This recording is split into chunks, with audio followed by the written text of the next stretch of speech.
you say a lot of things about this topic, athletes and social, but one thing you said is, the opportunity for the school and their brand to collaborate and work together with the athletes and their personal brands it's almost like they can borrow each other's brands. It's an amazing opportunity, and it's not being done by either, instead other people. Yes, outside influencers are using those brands for whatever reason. Some of it's good, some of it's selfish and monetized outside of the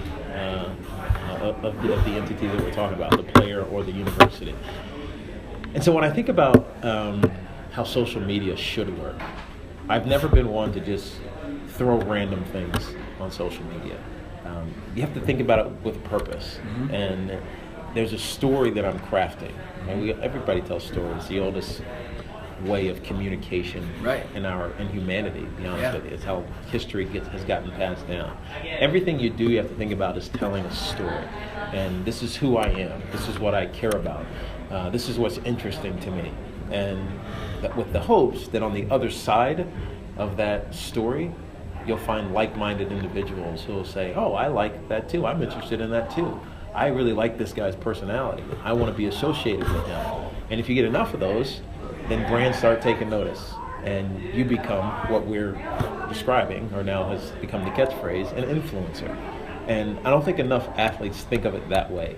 They think of it as their this isn't just for athletes, but this is all people, but we're talking specifically about athletes. They look at it as their platform to just be cool. Right. Which is okay, as long as you're not being destructive to that brand that you actually need to build. Well, I heard somebody say this, a very brilliant guy that's in this world said, I said to him, marketing is basically made up of three things on a triangle. You got the message, the market, and the media. Yeah. The media here are these different social tools. The market are your actual followers. Yeah. So if you have 100 followers and 60 of them are, let's say you're an NFL player, and you have 100 followers, 100,000 followers, obviously. 100's easy to remember. So you're 100,000 followers, you're AJ Green, and 60,000 of your followers actually are from when you played at Georgia. But yet your message, remember it's message, market, media, your message going through that media is nothing. You never post anything about Georgia. You're right.